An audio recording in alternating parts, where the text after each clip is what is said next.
I'm Judy Zelina. This is the Millcreek Government Channel. When we think of the Humane Society, we immediately think of a place where we can go to adopt a pet or to drop off a lost animal. Although they do provide these services, there is so much more to our local Humane Society. For over 120 years, they have served as a safety net for relinquished, stray, and abandoned animals and ensure that each animal is treated with compassion and given the best quality of care. The organization rescues and cares for numerous animals every year through their animal rescue team's work and other hands-on animal care services. Joining us on the program today, we have the Executive Director of the Erie Humane Society, Nicole Baywall. Nicole, welcome to the program. It's been a while. It's good to see you. You always have something going on. We do. There's never a dull moment at the Erie Humane Society, but it's a good thing because we're helping the community, right? Right. I wanted to ask you, right now, everyone is feeling so much uncertainty and craziness with the pandemic. How has COVID affected your operations? You know, it's actually affected us in both positive and negative ways. Okay. The positive ways have been that animal companionship has been really huge during this time. Lots of studies point towards the fact that animal companionship helps to release, very positive oxytocins and reduce stress and anxiety. So when everything shut down in March and nobody was working, people were looking to either foster or they knew they could commit time to adopting. Every single one of those fosters has been a very positive thing. Many people ended up foster failing in adopting, but our adoption numbers have been up. However, the negative impact that we've seen has been the fact that we're trying to acclimate to the way things need to be, this new normal, right? Right. And obviously we're abiding by the CDC guidelines, and to do that, we have to reduce our capacity. On any given day, we could have 100 plus people walk through the shelter at any time. And with COVID, it's all about the touching, right? And that's kind of scary for us because we do 4.5 hours of cleaning every morning anyway. So we do appointments. So if I had 20 people that came in for appointments from 12 to 4 when we were open, what if only 6 of them adopted, where we could have double the adoption? So, we're trying to have people work with us and fill out the applications prior to coming in, prior to scheduling that appointment, because then right away we could tell them your application's approved, you don't have any pets in your home that need to go to the vet or do anything, because we do have a strict application process.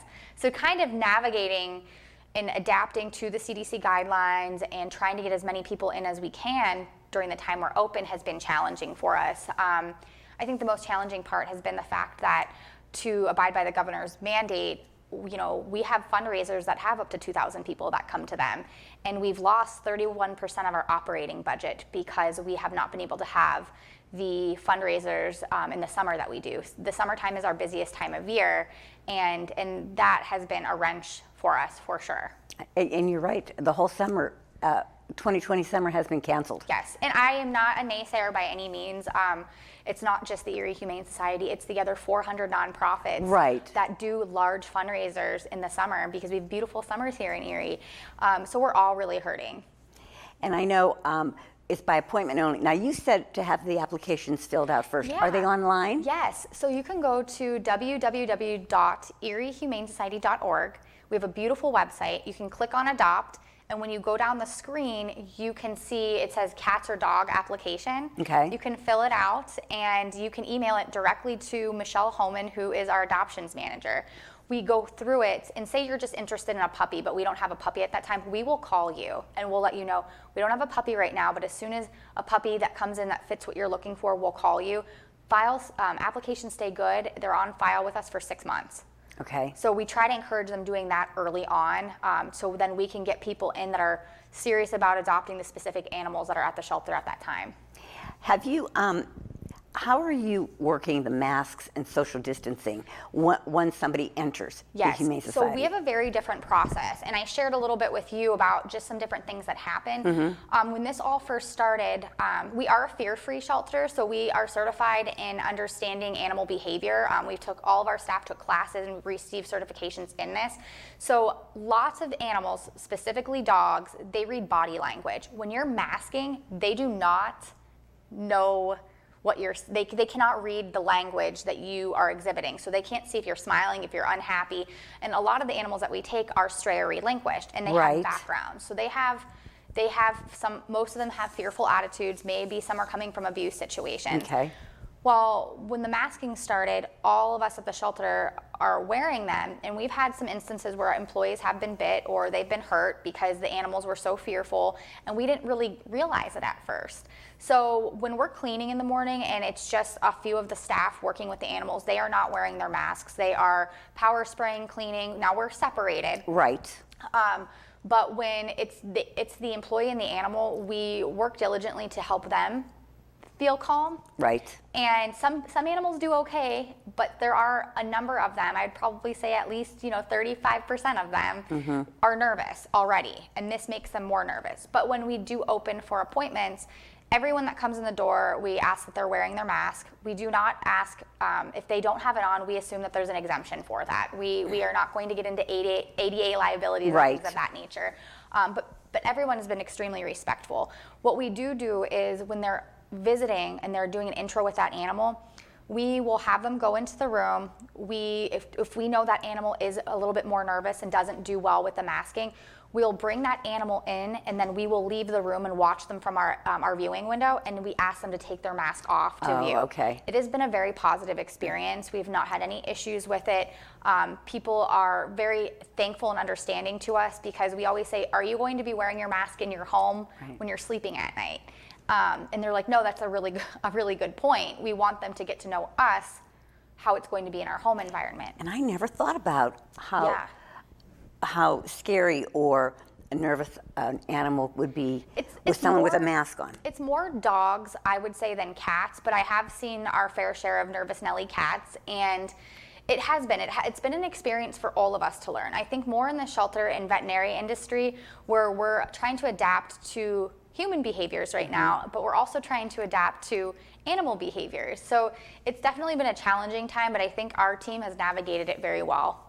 I'm sure they would. You guys are fantastic. Thank you. Up there. We try. You do offer a variety of services. I mean, a variety. We could be here probably 2 days just talking about everything that you do. We just add things on every year. Like I feel like I speak to you every year, and there's new things. Something new. Well, can you tell us about your services that you provide up there? Sure. So as of now, we offer children's programming.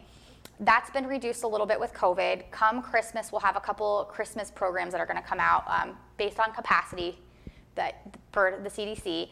We do our volunteer program, which is amazing. We have 200 plus volunteers with the Erie Humane Society. We offer our foster program. We also have our amazing clinic, which it's an affordable pet wellness clinic. So it's just for vaccines, spay, neuter surgery, but we're also adding grooming services. So starting in a week, we have a full-time groomer. Seriously? Yes. Oh my goodness. Yes. And actually, this groomer is wonderful. She's been part of the Erie Humane Society for about 3.5 years. Okay. She took a little bit of a break. She moved to Colorado, emailed me and said, I miss the Erie Humane Society, I'm moving home. She said, while I was out here, I got my certifications in pet grooming, and could the Erie Humane Society use a groomer? I said, absolutely. So we brought her on board, and she's going to start her grooming services. We already have a long list of people, so that's another really added bonus. And then we have a full-time trainer to work not only with our pets, but with community members' animals too. So we have a training facility that's going to be opening as well. So the list can just go on. We have so many wonderful programs, so many wonderful things to provide to our community members. We even have a dog park, 2 dog parks in the back of the Humane Society, right along Walnut Creek. So it's a great place, and we're all very dedicated. You're going to be needing to buy more land. With you at the helm, Nicole, Yes, honestly. Yes, and my board says the same thing. My board of directors they're amazing because I will come with these visions and they're like, absolutely. So we do have our eye on some property next door to us, and you might see that coming sooner than later. Now you have we were talking earlier, you have a retail store there. Yeah, And what do you sell? Yeah, Wags to Riches. Thank you for bringing that up, because sometimes we have so many things I even forget about it. I know. So Wags to Riches is just a little tiny retail shop. We sell leashes, collars. We even work with some local places, and we'll resell items that we buy from them, like wholesale almost. And all proceeds go right back to the shelter animals. Okay. So I love PetSmart and Petco and those places, But if you stop into our retail shop, you know whatever you purchase is going right back to the needs of the shelter animals. And I don't think people really realized that you do have a retail store there. Yeah. You know, if they're getting a pet, or if their pet needs a bigger cage or some toys and stuff. Yep. We sell pet odor eliminating candles. We sell the leashes, the collars, the Kongs.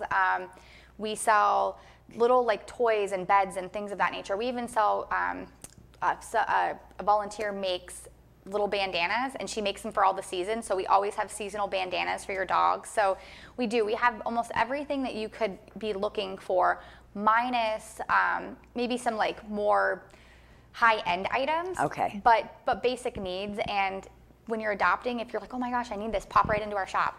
It works. Well, what's really great is if you're adopting, I could just ask your staff, what am I going to need? Right. Because quite honestly, if I'm a first-time pet owner, probably don't have a clue. Yeah, and we give you a little checklist, and then we'll even let you know that when you're adopting from us, you get 15% off at our store that day. Okay. So it works, and everybody seems to enjoy the little added benefits that we have. And even when you use our pet wellness clinic, all of the proceeds from the pet wellness clinic go right back into the shelter animals. That is wonderful. And we don't have a full-time veterinarian, so we're not paying a big salary or anything of that nature. They're just subcontracted. That's through Glenwood that we partner with. Right. And the money that we make, it goes right back into what we call our outpatient services for the shelter animals that are needing major surgeries. That is absolutely wonderful. Yeah. Because I love to promote organizations that are giving right back to the community. Yeah, the money is staying right here. The buck stops here. Yeah, it does. And we have a very conservative budget for the year. What I find us spending the most on we have a lot of senior animals that have been coming into the Humane Society, okay, and a lot of pets that are in need of rehabilitative services. Oh, okay. So they might have really bad skin allergies and they've lost most of their hair, so they might be with us 9 months before they can even go up for adoption until they're healed. Or we might have to do major amputations, and we have to send them to specialists that cost up to $8,000. Oh my gosh. So when we have these little added fundraisers or these added businesses through the training facility or the clinic or Wags to Riches, all of that money flows right back into the operating budget for these animals. What is the newest item that you are selling now? We were just talking about that. Yes. I love it. I'm sure I'm not the only nonprofit doing this, but this is mine, so I've been wearing it. It's an Erie Humane Society mask, and you can get them right at the Erie Humane Society.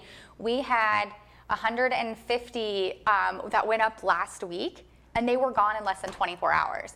And you know what's great is we posted on our Facebook. I think it was live for maybe 4 hours, and they were gone the very next day when we opened. Like as soon as we opened, people just flooded in and bought them. And I appreciated it because not only are people wanting to be safe, but they are wanting to promote missions of organizations like ours that they are just, they just love. So a lot of these people that came in were adopters, and it was really cool to see. I love it. I love that mask. Yeah. I am going to have to get one. Yeah, you should. I should have brought you one. I didn't even think of it. That's okay. I'm going to have to stop down and buy one. Perfect. Yes, you can do that. I will do that. I had like one saved. I have probably 6 or 7 of my own because I wear them. Obviously, I'm gonna support and promote the organization everywhere I go. Mm-hmm. But we have more arriving in probably about a week. Okay, good. Yeah. Good. I want to talk about one program. If you could tell me a little bit more, I'm intrigued. It's Shelter to Service. Yes. Tell me about that. So this is my baby. This program is very near and dear to me. Probably it was the second year that I started. I've been with the organization 5 years now, and I've seen such a need in our community for veterans who are very interested in service dogs. And I start doing a lot of research on the internet. I start looking at the VA and seeing if they offer programs where veterans can sign up and qualify for any service dogs and maybe work with different communities outside of Erie, and there was nothing.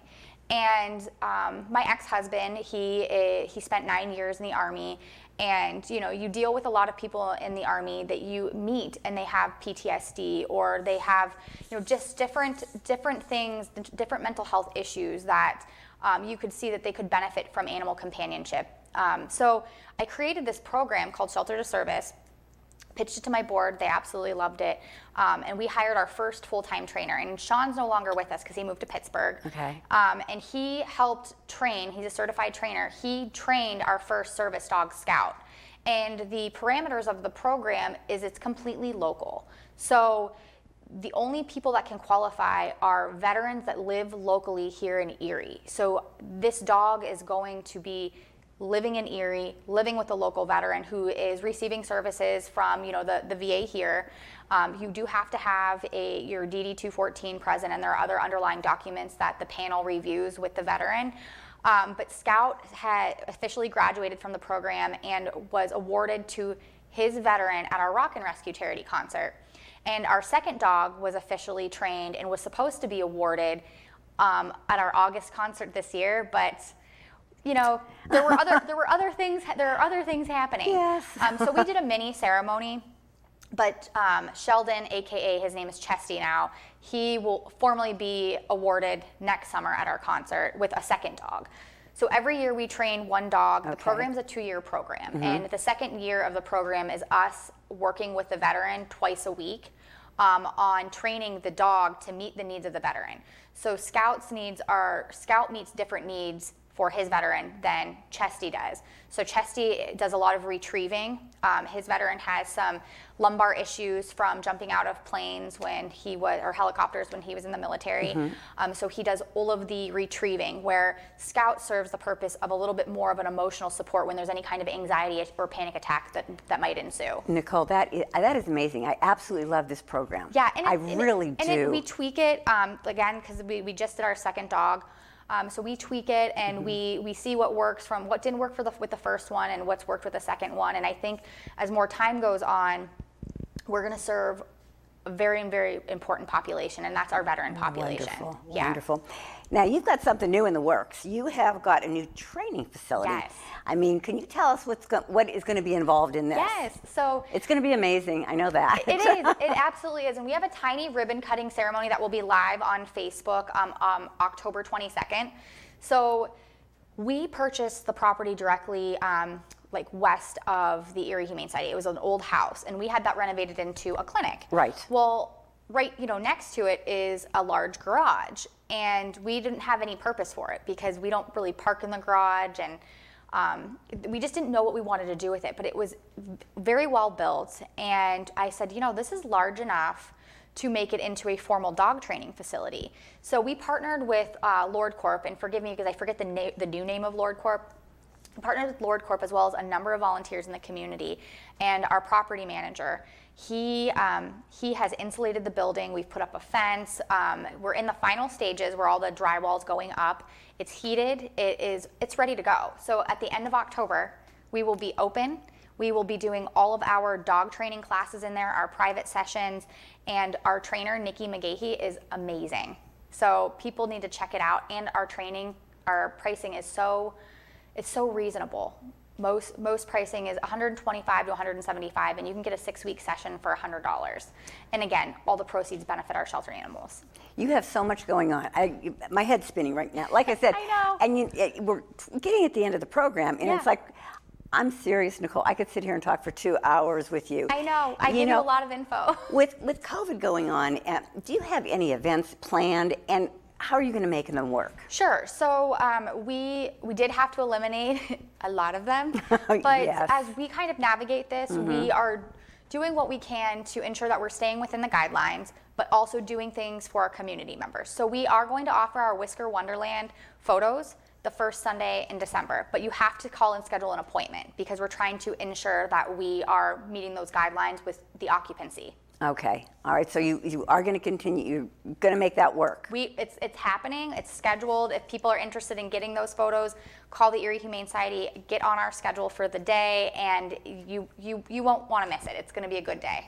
Nicole, quickly, what advice would you give to someone who is thinking of adopting a pet? Sure. I would make sure it is the time for you. A lot of people with COVID, they think that they have all of the time in the world, but I would say companion animals can can be wonderful, but you need to make sure that you have the time to dedicate to the training, and you can't just expect to take an animal home and it's going to be perfect, especially coming from a shelter.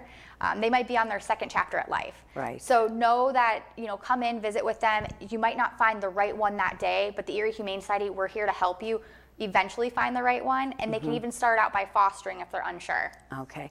And how can we help you? I think doing things like this is excellent. I shared with you, this is my first interview outside of the shelter since COVID started. And I was anxious at first, and I feel very comfortable. And I think that just having the support of our local community members is what we need to keep getting the good word out about the work that we do at the Erie Humane Society. Nicole, thank you so much for joining us, letting us know what's going on. Yeah. It's always a pleasure having you on the program. Thank you so much for having me. It's been great. Viewers, if you're thinking of adopting or even volunteering, and if you want to give back, give the Erie Humane Society a phone call. Check out their website. It's got a lot of great information. Thank you for tuning into the Millcreek Government Channel, and until next time, have a wonderful day.